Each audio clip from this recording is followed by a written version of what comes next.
জয় চৈতন্য ঠাকুর মনে মনে করে, কে রে এত ভোর বেলায় আমার জয় ধ্বনি দিতে দিতে, হারে কে রে তুই? দর্শন করছে 5 বছরের এক ছোট্ট বালক। কি রে, কে রে তুই? কেন এসেছিস এইখানে? তুমি কৃপা করে আমায় গৌর পাইয়ে দিবি। বলি, কাকে পেতে চাস? আরে গৌর কে? শুনেছি এই নবদ্বীপে নাকি গৌর থাকে, তাকে যে দর্শন করতে মনে বড় স্বাদ। হরি বল।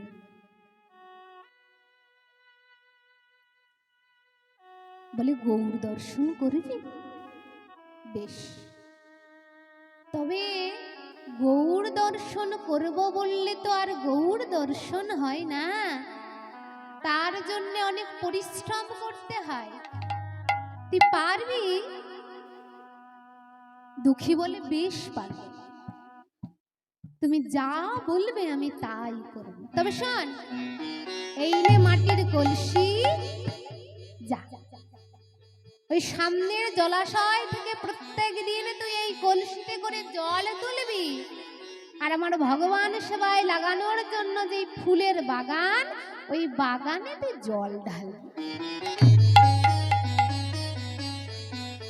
আজ থেকে তুই এই আশ্রমেই থাকবি, আর এইটাই তোর কাজ। এই কাজ করতে করতে করতে করতে যেই দিন আমি বুঝতে পারবো যে তোর হৃদয় ভূমিতে অনুরাগের জল ঢালতে ঢালতে সেই জায়গাটা উর্বর হয়ে গেছে, সেই দিন তাতে আমি এমন বীজ বপন করব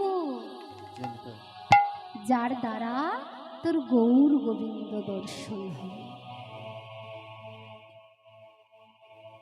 সেই দিন থেকে সেই 5 বছরের ছোট্ট দুঃখী প্রত্যেক দিন ওই কলসিটা করে নিয়ে যায়, ওই জলাশয় থেকে জল তুলে নিয়ে আসে, আর সেই ফুলের বাগানে ঢালে।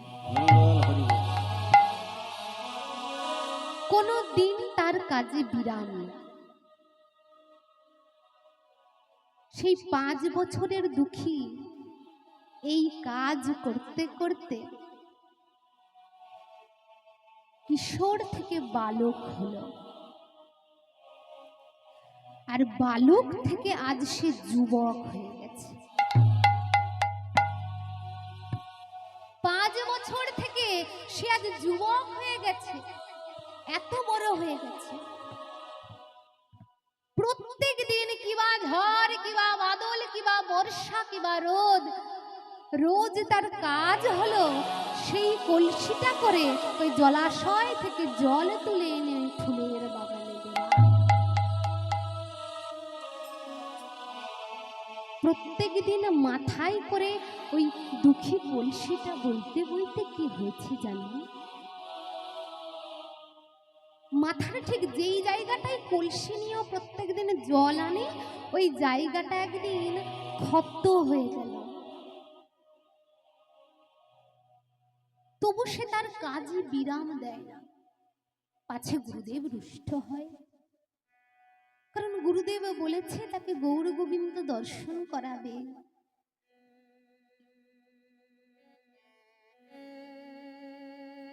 সেই ক্ষত জায়গাতে করে মাথায় করে সেই ভারী কলসিতে করে জল আনতে আনতে ক্ষত থেকে ধীরে ধীরে তা ঘায়ে পরিণত হলো। আর ঘা থাকতে থাকতে তা এত দগদগে হয়ে গেল, কিছুদিন পরে তাতে 2-1টা পোকা কিলবিল করতে লাগলো।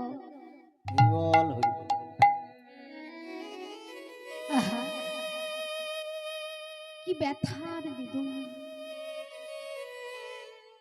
তবু কৃষ্ণ প্রেমের, গৌর প্রেমের এমন অনুরাগ, গৌর অনুরাগের ভুজঙ্গ তাকে এমন দংশন করেছে, এই ব্যথা যেন তার কাছে কিছুই না। মনে মনে করছে, না আর যে সম্ভব হচ্ছে না মাথায় করে কলসিটা বয়ে নিয়ে আসা, কিন্তু আমার সেবায় যে ব্যাঘাত ঘটবে। তাই দুঃখী কি করেছে, তার কাঁধে যেই গামছাটা ছিল সেই গামছাটা দিয়ে মাথায় পাগড়ি বেঁধে নিয়েছে। মাথায় পাগড়ি বেঁধে নিয়ে এইবারে কলসিতে করে জল নিয়ে মাথায় করে আসছে। সেই আশ্রমে দুঃখী 5 বছর থেকে আছে। আজ যুবক হয়ে গেছে, গুরুদেবের কোনোদিন তার দিকে নয়ন পর্যন্ত পড়েনি। আজ যেই না মাথায় পাগড়ি বেঁধে ওই কলসিতে করে মাথায় করে জল নিয়ে আসছে, গুরুদেবের নয়ন পড়ল দুঃখীর উপর। যে একবার নয়ন পরিশন করেছে, দর্শন করে দুঃখী চিৎকার করে বলে, ওরে ও দুঃখী, তোর এত বড় সাহস, তুই ওই ভগবান সেবার জন্য সুখ করবি বলে ওই গামছা দিয়ে মাথায় পাগড়ি বেঁধেছিস? এত সুখ করে কৃষ্ণ ভজন হয় না। খোল মাথার পাগড়িটা। দুঃখী আজ করজোরে মিনতি করে বলে, ওগো গুরুদেব, তুমি আমায় যা ইচ্ছে করতে বলো আমি করে দেব। কৃপা করে তুমি আমার মাথার এই পাগড়িটা খুলতে বলো। গুরুদেব বলে, শুনবি না আমার কথা? তুই আমার কাছে এসেছিস সেই ছোটবেলায়, তোকে তো এমন কিচ্ছু কাজ দিইনি আশ্রমে। তোকে আমি বড় ভালোবাসি, তুই প্রতি ছোটবেলায় এসেছিলি আমার সন্তানের মতন, তাই তোকে শুধুমাত্র এই কলসিটায় করে জল এনে ভরতে বলেছিলাম, তাতেও তোর সুখ চাই? আমি বললাম এক্ষুনি মাথার পাগড়িটা খোল। আবার দুঃখী করে জোর করে বলে, গুরুদেব গো, তুমি আমায় যা করতে বলবে আমি করে দেব। কৃপা করে আমার মাথার এই পাগড়িটা তুমি খুলতে বলো না। যত বড় মুখ নয় তত বড় কথা, আমার মুখের উপর কথা বলিস? এক্ষুনি তুই যদি তোর মাথার পাগড়িটা না খুলিস, আমি টেনে তোর মাথার পাগড়িটা খুলে দেব। গুরুদেব এত রেগে গেছে দুঃখীর উপর। দুঃখী তবুও করজোরে মিনতি করে বলে, গুরুদেব গো, তুমি আমায় সব করতে বলো, মাথার পাগড়িটা খুলতে বলো না। গুরুদেব আর স্থির থাকতে না পেরে ছুটতে ছুটতে গিয়ে দুঃখীর মাথার পাগড়িটা এক টান মেরে খুলে দিয়েছে। যেই না মাথার পাগড়িটা খুলে দিয়েছে, হৃদয় চৈতন্য ঠাকুর দর্শন করছে দুঃখীর মাথা ভরা ঘা।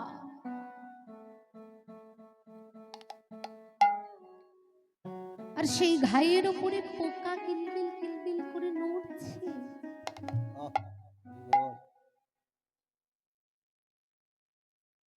গুরুদেব দুঃখীর সেই মাথার ঘা দেখে আজ দুঃখীর হাতখানা ধরে বলে, দুঃখী বাবা, তোর মাথায় এমন করে ঘা হলো কি করে?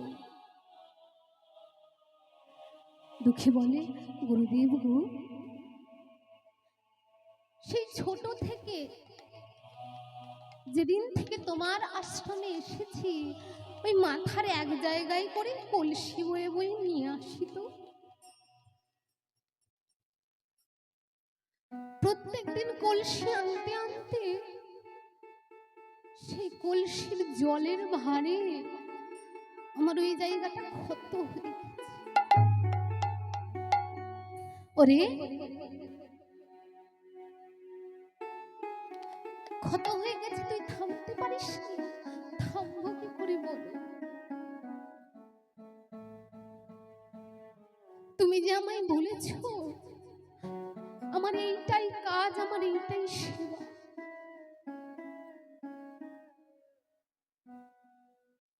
আজ হৃদয় চৈতন্য ঠাকুর দুঃখীর হাতখানা ধরে বলে, ওরে দুঃখী,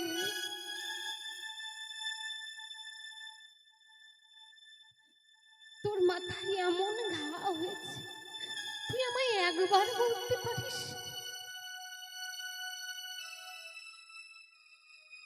তুই যদি আমায় একবার বলতি, এই আশ্রমে একটা বৈদ্য ডেকে আমি তোর সেবার ব্যবস্থা করতে পারি, আমি তোর চিকিৎসার ব্যবস্থা করতে পারতাম। গুরুদেবের মুখে দুঃখী এই কথা শুনে বলে, গুরুদেব গো, গুরুদেব গো, আমি যদি বলতাম তোমায় আমার এই ঘায়ের কথা, তুমি তো আমায় একটা বৈদ্য দেখে চিকিৎসা করাতে। কিন্তু গুরুদেব গো, চিকিৎসা চলাকালীন আমি যে কৃষ্ণ সেবা করতে পারতাম না। কৃষ্ণ সেবা করিতে পারিতাম না। ওগো গুরুদেব, তুমি বলো বলো, আমি কৃষ্ণ ছাড়া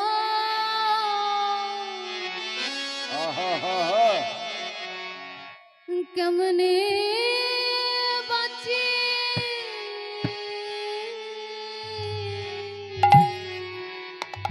বলো বলো গুরুদেব, আমি কৃষ্ণ কৃষ্ণ ছাড়া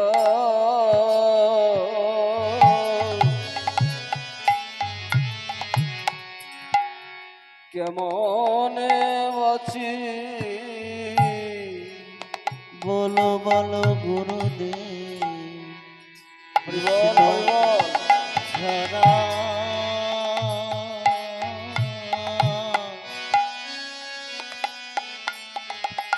আমি কেমনে বাঁচি? আমার কৃষ্ণ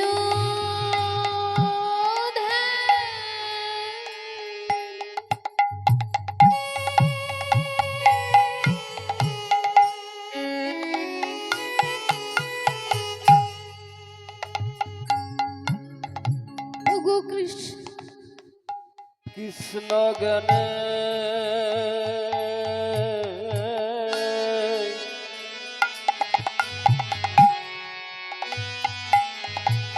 আমি কৃষ্ণ ছাড়া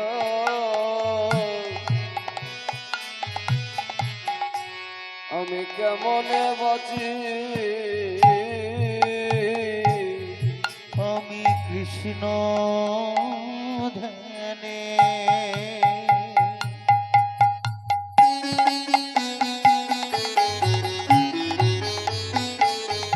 ওই আমি কৃষ্ণ জ্ঞানে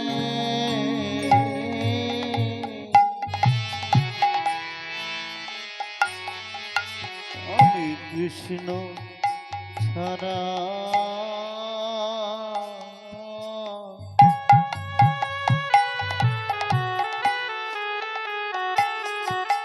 আমি কেমনে বাঁচি?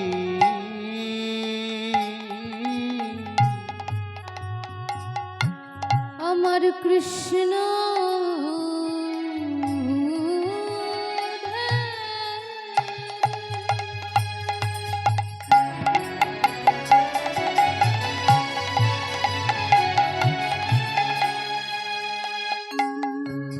ওগো কৃষ্ণ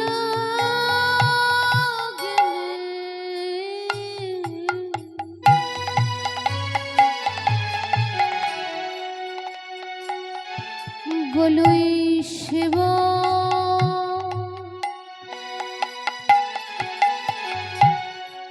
সেবা ছাড়া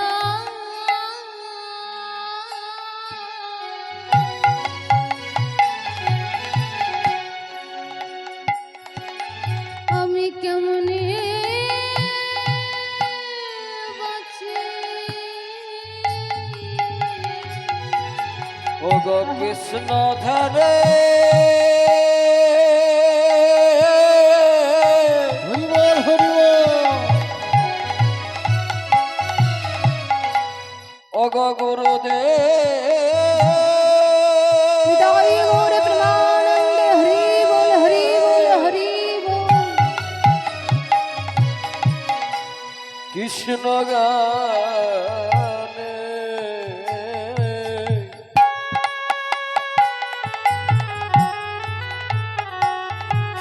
আমি কৃষ্ণ ছাড়া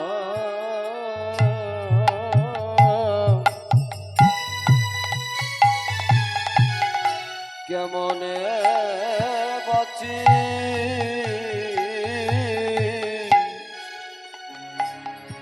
আমার কৃষ্ণ ধ্যানে। আহা।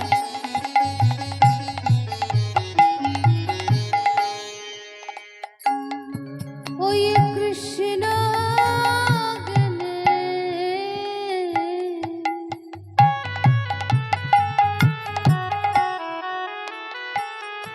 আমি তারে বিনা রইতে নারে। আমি কৃষ্ণ ধ্যানে কৃষ্ণ জ্ঞানে তরে বিনা রইতে নারে কৃষ্ণ জ্ঞানে কৃষ্ণ ধ্যানে আমি তরে বিনা রইতে নারে আমি কৃষ্ণ জ্ঞানে কৃষ্ণ ধ্যানে আমি তরে হৃদয় গৌর প্রেমানন্দে হরি বল হরি বল হরি।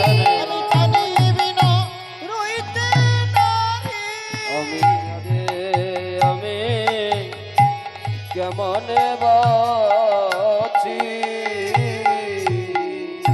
ওরে দুঃখী, আমি আজ বুঝতে পেরেছি এই অনুরাগের জল তোর হৃদয়ে ঢালতে ঢালতে তোর হৃদয় ভূমিটা উর্বর হয়ে গেছে। আয় আয় যা, এক্ষুনি জলাশয় থেকে স্নান করে আয়, তোর ওই হৃদয় ভূমিতে আমি কৃষ্ণ নামের বীজ বপন করি। দুঃখী দেই না জলাশয় থেকে জল স্নান করে আসলেন, হৃদয় চৈতন্য ঠাকুর তার কর্ণমূলে যেই না কৃষ্ণ নাম দিয়ে মাথায় একবার হাত বুলিয়ে দিলেন। আহা! শিষ্য যদি হতে হয় এমন হতে হবে, আর গুরুদেব যদি হতে হয় এমন হতে হবে। যেই না গুরুদেব দুঃখীর মাথায় হাত বুলিয়ে দিল, নিমেষের মধ্যে তার ঘাও ধাও হয়ে গেল। সেই দিন গুরুদেবের কৃপায় দুঃখী বৃন্দাবনে চলে গিয়েছিলেন, আর বৃন্দাবনে গিয়ে জীব গোস্বামীর কৃপায় তিনি রাধা গোবিন্দ যুগল বদন দর্শন করতে পেরেছিলেন। এই দেখুন, তাহলে দেহটা দান করা যাকে দান করার মতন মানুষের কাছে দান করতে হবে, গুরু চরণে দান করতে হবে, ভগবান চরণে দান করতে হবে। আজ গৌর সুন্দর তাই শেখাতে তার এই দানি ভাবের অবতীর্ণ। এই গেল ভাবের কথা, এইবারে আসি প্রেমের কথা। গৌর সুন্দর ওই পারিষদ বর্গকে বলে, শোনো, ওই কৃষ্ণ অবতারে আমি তোমাদের কাছ থেকে যেই দানটা চেয়েছিলাম, আজও তোমাদের কাছে সেই দানটা চাই। ওগো কৃষ্ণ অবতারে আমি